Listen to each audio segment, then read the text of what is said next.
Assalomu alaykum. Bugun dasturimizda Monako tarixidagi ilk terakt sodir etildi. Ukrainalik oligarx og'ir jarohat oldi.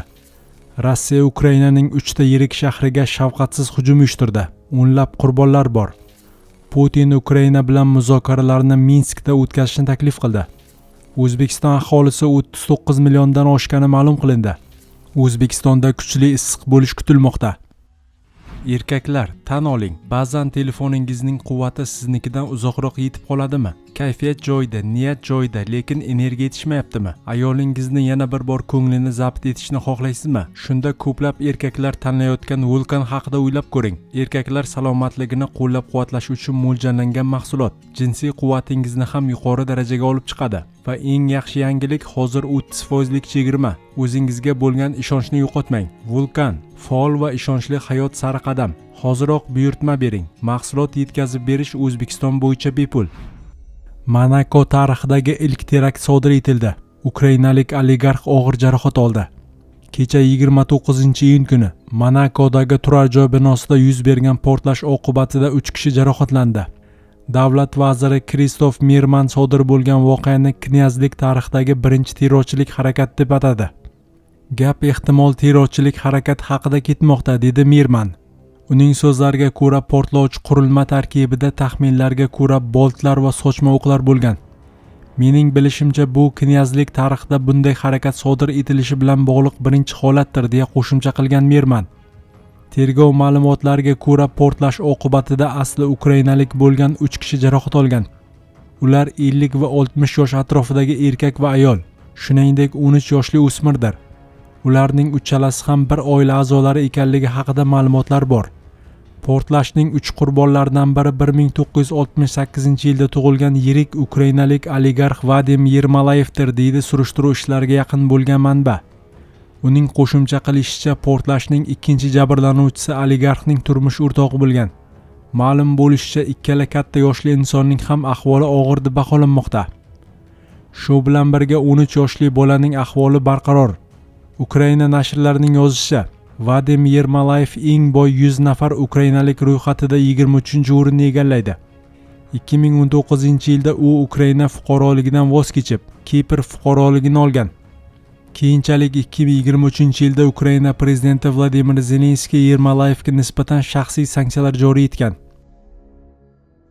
Rossiya Ukrainaning 3 ta yirik shahriga shafqatsiz hujum uyushtirdi. O'nlab qurbonlar bor. Rossiya armiyasining 29-iyun kuni Ukrainaning 3 ta yirik shahriga uyushtirgan hujumlari oqibatida kamida 10 kishi halok bo'ldi. O'nlab odamlar jarohat oldi.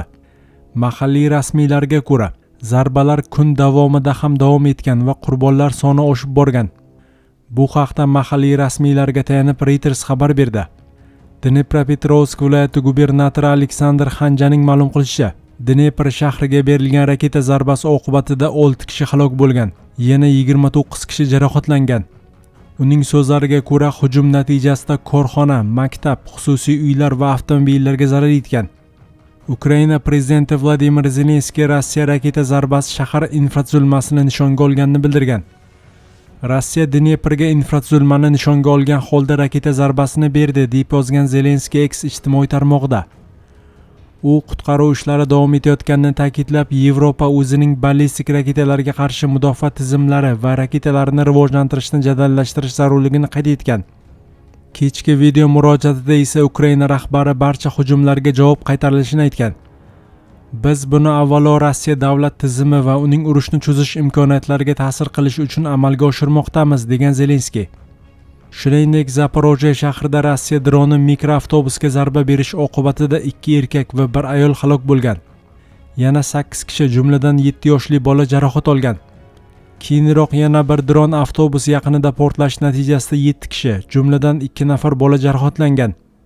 Odamlar urushni yanada ko'proq his qilyapti. Bundan boshqa nima deyish mumkin? Bu terrorizm, boshqa hech narsa emas, degan hujumda turmush o'rtog'ini yo'qotgan 58 yoshli Svetlana Kamarova Reuters agentligiga. Qayd etilishicha, Ukrainaning ikkinchi yirik shahri Xarkovda ham boshqariladigan aviabomba 23 yoshli ayolning hayotiga zomin bo'lgan. Yana 10 kishi jarohat olgan.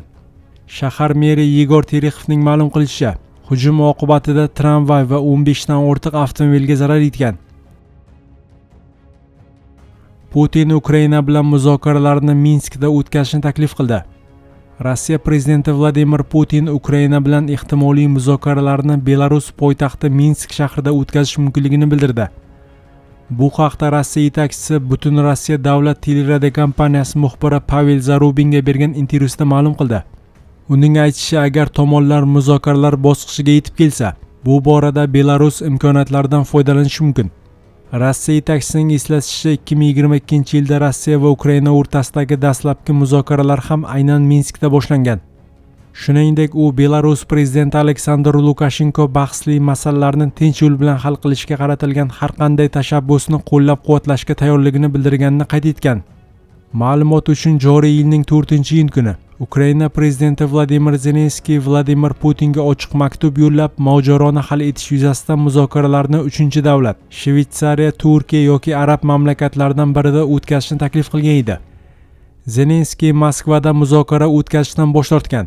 Putin esa hozircha Ukraina prezidenti bilan shaxsiy uchrashuv o'tkazish uchun asos ko'rmayotganini bildirgan. Eslatib o'tamiz, Vladimir Putin va Belarus prezidenti Aleksandr Lukashenko 26-iyun kuni asosiy e'tibor Ukrainadagi urush bilan bog'liq masalalarga qaratilgan muzokara o'tkazgandi. O'zbekiston aholisi 39 milliondan oshgani ma'lum qilindi. 2026-yil 15-yanvar holatiga ko'ra, O'zbekiston aholisi 39 million 47 ming kishidan ortiqni tashkil etdi. Bu haqda Statistika qo'mitasi raisi Behzod Hamroyev 30-iyun kuni Toshkent shahrida o'tayotgan aholini ro'yxatga olish natijalariga oid matbuot anjumanida ma'lum qildi.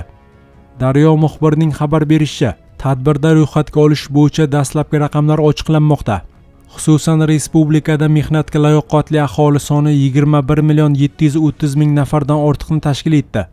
Bu umumiy ko'rsatkichning 55,7% ga teng. Shu bilan birga bolalar soni 12,5 million nafar, katta yoshlilar 4 million 800 ming kishi.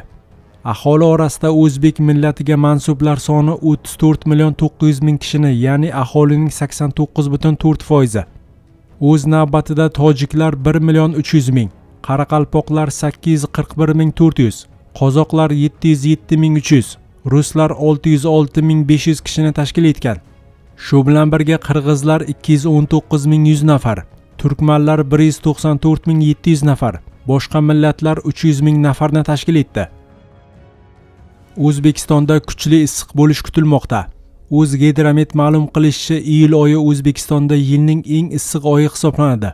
Odatda ushbu oyda respublika hududining katta qismida kunduzgi o'rtacha maksimal havo harorati 35-37 darajani, janubiy va cho'l hududlarda esa 38-40 darajani tashkil etadi.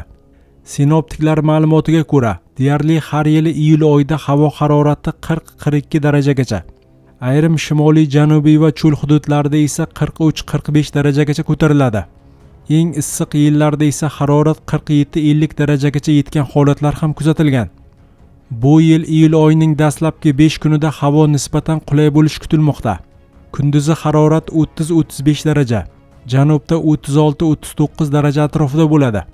Birinchi 10 kunlikning oxiriga kelib esa issiq kuchayib, kunduzgi harorat 37-40 darajagacha, janubda 41-43 darajagacha ko'tarilishi mumkin. Keyingi davrda oy oxirigacha harorat asosan 33-43 daraja oralig'ida bo'lib, respublika shimoli, janubi va cho'l hududlarining ayrim joylarida 45 darajagacha yetishi ehtimol qilinmoqda. Prognozga ko'ra, iyul oyida o'rtacha havo harorati iqlim me'yoridan 1,5-3 darajagacha yuqori bo'ladi.